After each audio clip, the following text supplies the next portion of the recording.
queridos televidentes, a su programa Entérese. En Entérese hoy vamos a tratar de un tema que hasta cierto punto es muy manido, pero sin ir a fondo en el mismo. Vamos a tratar de la inmigración, su impacto en este gran país, su trayectoria desde su comienzo.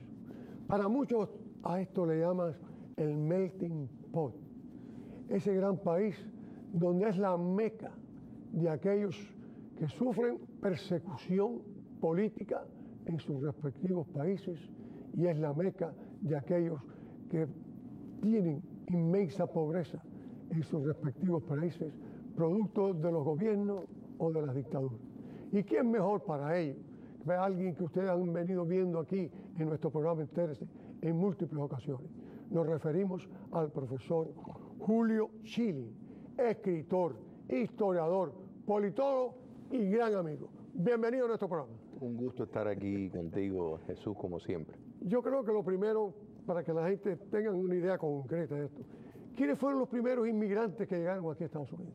Pero la realidad es que los primeros que se le atribuye, los primeros inmigrantes vinieron de Asia, hace de 10.000 a 30.000 años atrás. Pero en cuanto a los primeros colonizadores europeos, pues tenemos que señalar, por ejemplo, la propia España, que en un lugar que es muy conocido para muchos de nosotros, San Agustín, los españoles pues establecieron la primer colonia en 1565, los ingleses establecieron colonias en Jamestown, en Virginia, el estado de Virginia, en 1607, después los peregrinos, también de afiliación de Gran Bretaña, establecieron en 1620, los holandeses, en lo que hoy conocemos como Nueva York, establecieron una colonia en 1624, y los franceses en Luisiana en los 1690. Y hay que añadir que los primeros africanos llegaron a la colonia de Jamestown en Virginia, los trajeron unos holandeses en 1619, que fueron cambiados, mejor dicho, por tabaco y fueron dejados acá en condición de lo que se conocía como trabajador no abonado, o sea, una forma ¿voluntaria? No era voluntaria. Bueno, sí era, en el caso de los africanos era pues involuntario, o sea, porque fueron traídos para acá, pero la noción de trabajador no abonado sí era voluntaria. De nuevo, no en el caso de los africanos. Es más, se dice que se considera que a lo mejor hasta cerca de la mitad de muchos de los que vinieron en los primeros siglos venían en esos acuerdos porque había un enorme costo de venir de Europa para acá y lo hacían a base de entrar en un contrato con el quien le pagaba el pasaje para, una vez estando acá, ser un trabajador, digamos, doméstico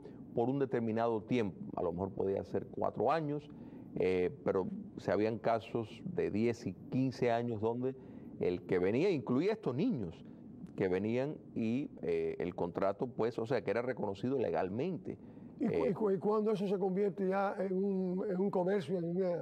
Básicamente, bueno, primero la trata de los africanos se concluyó legalmente, o sea, de jure en 1807, pero esta otra práctica siguió y fue de nuevo común hasta más o menos los 1800, donde la persona, a cambio de que se le pagara el boleto y la estadía en el Nuevo Mundo, pues acordaba quedarse con la familia que le pagó todo ese transporte por un tiempo determinado y había un contrato.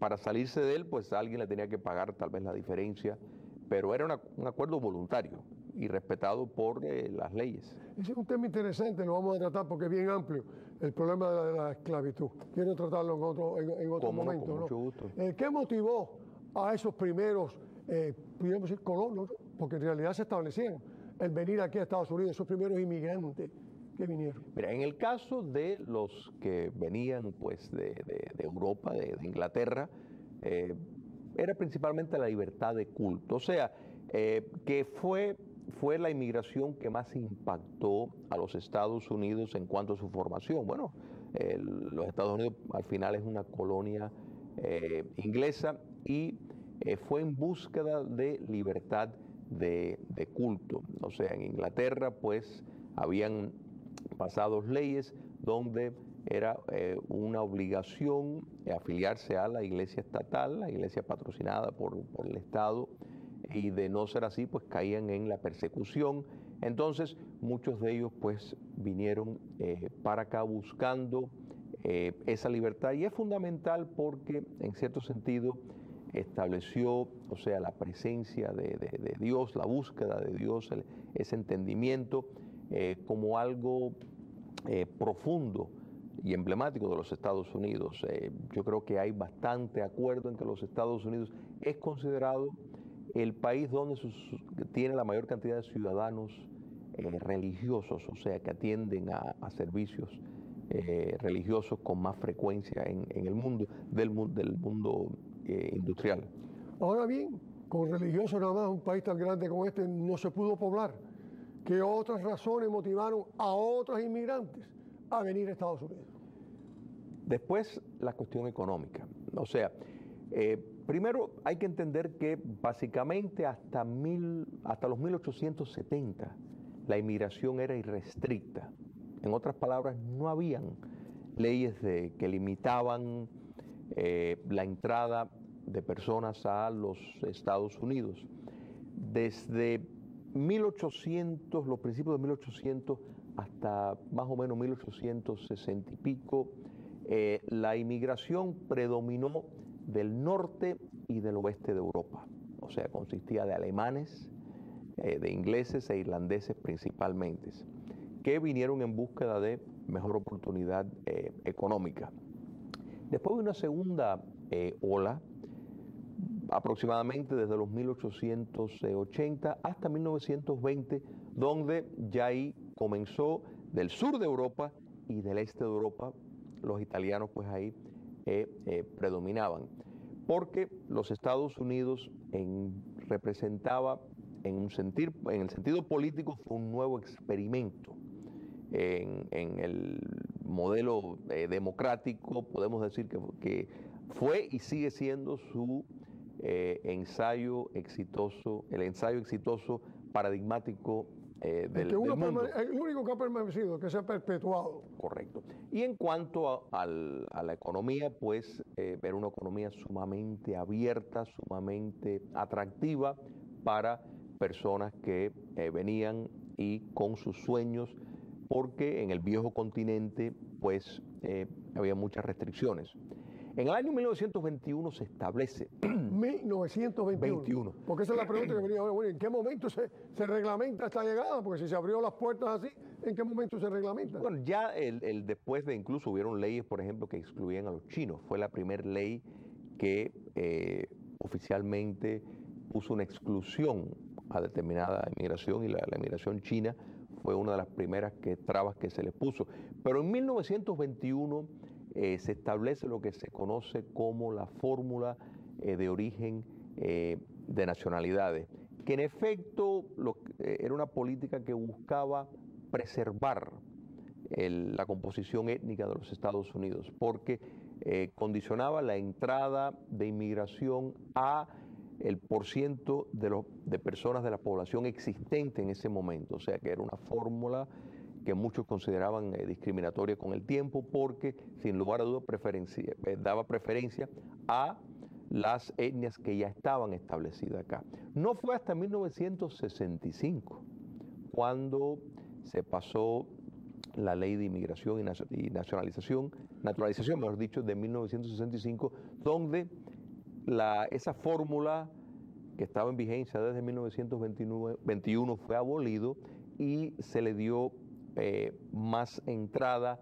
a inmigrantes de otros países de América Latina, de África, de Asia.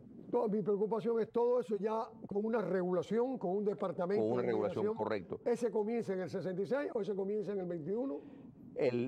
Las cuotas, o sea, los límites existían desde el 21. El problema es que favorecían a esas inmigraciones que tenían ya población aquí que los representaba. En otras palabras, los alemanes, los italianos, las poblaciones que ya estaban existiendo tenían una clara preferencia sobre, por ejemplo, alguien de Asia o alguien de África. Entonces, la ley de 1965, pues tal vez intentó ser más democrático en el sentido de abrir las puertas de entrada a los Estados Unidos más de par en par. Entonces, ¿a América Latina nunca se le puso reparo? América Latina realmente no fue hasta el año 65 que no tuvo la oportunidad. Fíjate que es a partir de esa época, de mediados de los años 60, donde se ve un cambio en la demografía de los Estados Unidos a nivel mucho más impactante, precisamente por los cambios en las leyes que establecieron cuotas ya de una forma más universal. Incluso se enfatizó a partir de ahí reunificación familiar, el facilitar que entraran personas con determinados méritos académicos, con posibilidades de tratar de poner negocios. Todo esto pues abrió a personas de la India, a personas de Asia, de África, a que podrían entrar, que bajo la antigua fórmula era mucho más cerrado, exceptuando cuando se venía, por ejemplo, en condiciones de refugiado político, como por ejemplo la emigración cubana, por ejemplo, a través de la historia básicamente ha sido política, y no solo con la llegada del castrocomunismo, sino previo. Miramos nuestra historia y nos damos cuenta que la emigración. Por los problemas de geopolítica, la cercanía. Correcto, pero correcto. Ahí, en realidad, yo soy un inmigrante que llegué aquí en el 60. Y en el 60 no había esa gran cantidad inclusive de los inmigrantes cubanos. No éramos muchos. Estábamos aquí los primeros que llegamos, que ya eso vamos a hablarlo más adelante, ¿no? En el impacto. Pero la realidad es que la gran inmigración se produce de nuestra, pues, como dijiste bien, a partir de 65, pero anterior a esa. Aquí el inmigrante, por ejemplo, en la Segunda Guerra Mundial, aquí viene una cantidad de inmigrantes alemanes tremendo. Correcto. Y que traen con ellos unos conocimientos tremendos, desde el de la bomba atómica y todo lo demás. Se tenía en cuenta al aceptar al individuo, en cierta forma, la posibilidad de que fuera un progreso para Estados Unidos la llegada de esos inmigrantes, o se aceptaba a cualquier inmigrante. Bueno, en el caso de los alemanes, después de la Segunda Guerra Mundial, pues claro, ya derrotado el fascismo y lamentablemente el comunismo, pues surge con más fuerza producto a esa derrota por fallos que hubo de parte de los Estados Unidos, a mi juicio, en negociar ese fin del bien merecido conclusión del fascismo.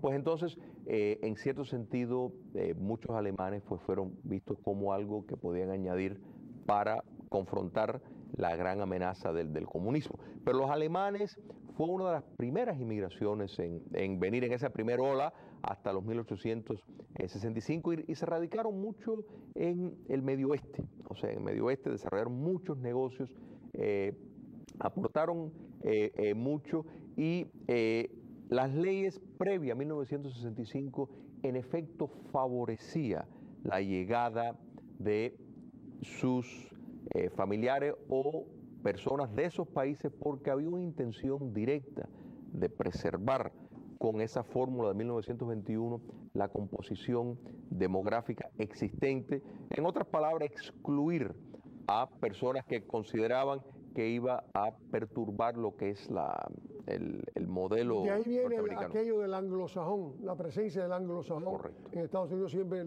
se le dio una gran importancia. Correcto.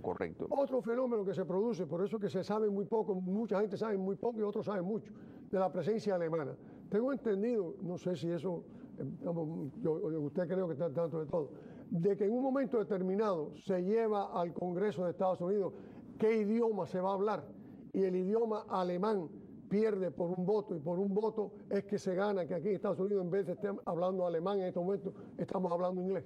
Bueno, ¿Fue tan importante esa comunidad? Es que sí, efectivamente tuvo un gran impacto. O sea, la comunidad alemana tuvo una gran influencia. Incluso el movimiento socialista, que si bien tampoco tuvo mucho auge en los Estados Unidos, los alemanes fueron uno de los precursores en la introducción de esas nociones. Pero sí, tenían una gran presencia, y gran parte de eso fue el temor cuando la Primera Guerra Mundial y después, naturalmente, la Segunda Guerra Mundial, con esa inmigración alemana que estaba acá, porque era un peligro. No se hizo lo que se hizo con los japoneses, básicamente cuando la Segunda Guerra Mundial, pues reconcentrarlos en determinadas áreas para mayor vigilancia. No se hizo eso, pero sí había gran inquietud. Incluso podemos decir que el sentimiento de entrar en las guerras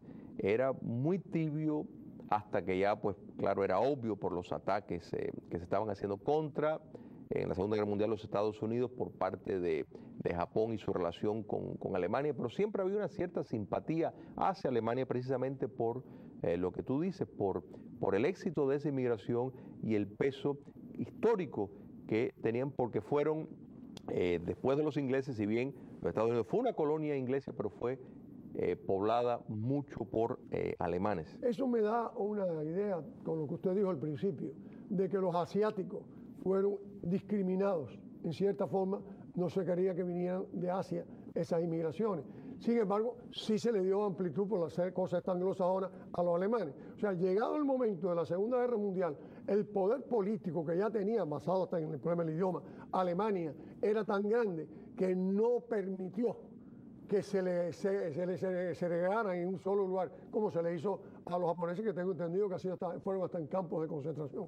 Correcto, correcto. Y yo creo que lo que estás estableciendo es muy cierto, lo que capto de que precisamente la política de inmigración de los Estados Unidos, sin lugar a duda, tenía un enfoque hacia Europa, y principalmente hacia el norte y el oeste de Europa, sin lugar a duda. O sea, la Ellis Island, por ejemplo, que era el lugar tan emblemático de la inmigración, pues no contó con latinoamericanos, no contó con asiáticos, con africanos, básicamente fueron europeos, porque de nuevo hay que entender y trasladarnos a esa época. Era un mundo muy, muy diferente, es más, en términos de población. Y esto pues sería un tema formidable para otro programa. La población de los esclavos africanos era bastante grande en comparación al resto de la población. O sea, y en cuanto a las minorías, si fueran a haber contado como minoría de procedencia, los africanos hubieran ocupado uno de los principales lugares, si fuéramos a dividir los ingleses, los alemanes. Por número. Correcto. Por número. Por número, lo que claro, no tenía ninguna representación. Exacto. Y de nuevo, lo que comenzó que fueron aproximadamente 20 africanos que fueron traídos a Jamestown por los holandeses, se duplicó en números geométricos mucho más grandes, porque se dieron cuenta que la mano de obra pues era muy útil. Era muy importante. Un país muy grande, lamentablemente. Y el indio prácticamente había ocupado otra situación, y se le dio ese auge a la traída de africanos acá. Ahora bien, dentro de todo ese esquema que usted ha planteado de cuáles fueron las inmigraciones más exitosas, porque aquí hay de todos lados, ¿cuáles fueron las más exitosas en este proceso de principio hasta ahora? Correcto. Eso es una pregunta muy compleja, porque incluso muchos de los que llegaban antes en esas inmigraciones que llegaron en la última parte del siglo XIX, que se concentró en las ciudades grandes, pues había una cierta maquinaria política de muchos de esos que llegaron antes, que pues todos tenemos visiones de lo que fueron los barrios de Nueva York, por ejemplo, las peleas étnicas que habían, e incluso la maquinaria política. El Partido Demócrata tenía una gran maquinaria a través de los inmigrantes que llegaron. La ha tenido y la sigue teniendo. Sí. cuando la guerra civil también, la incorporación de inmigrantes para luchar con las fuerzas del norte, pues fue tremenda. Pero las inmigraciones políticas han tenido a ser las más exitosas a través de un espectro amplio. Hay muchas formas de que se puede explicar eso. Se pueden explicar que, bueno, que vinieron con otras ideas, que pudieron trasladar determinado conocimiento. Y yo creo que un caso que merece la pena señalar, porque lo tenemos muy de cerca, es la inmigración cubana.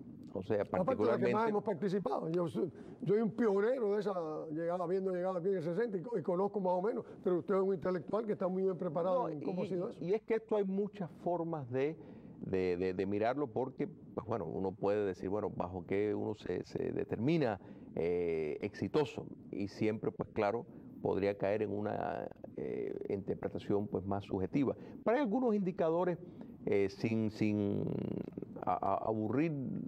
aburrirnos todo con estadísticas que el censo del 2010 pues nos dan en determinados patrones, que yo creo que coloca, por ejemplo, la inmigración cubana como una muy favorable. Y con tu permiso, para no equivocarme. Quiero decirle por qué más me interesa esto que usted está tocando, y que lo va a hacer, supongo, como de costumbre, espléndidamente. El fenómeno que tuvimos hace poco aquí. Hace poco tuvimos un periódico del área que se dedicó a sacar nuestros grandes defectos y todo lo que estaba pasando en la inmigración nuestra, la primera inmigración, la segunda, la tercera, y cómo ponen la parte quizás que pueda haber perjudicado más a la inmigración inicial, lo ponen como en un plano primario, un plano superior, y echando por tierra todo lo que había hecho esa primera parte. Por eso que me gusta para que el televidente que no sea cubano entienda cuál es la realidad de la inmigración cubana. Correcto. Yo me alegro que tú traigas eso, porque efectivamente sea a esos artículos que te refieres, y efectivamente lo considero que está prejuiciado mucho más que por los hechos, por las emociones, y es muy lamentable.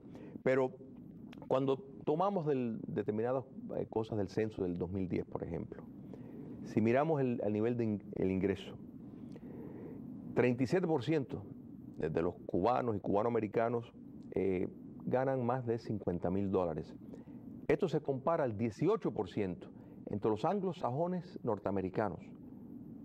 ¿Okay? En otras palabras, el 37% de los cubanoamericanos ganan $50,000 o más, versus el 18% entre los anglosajones.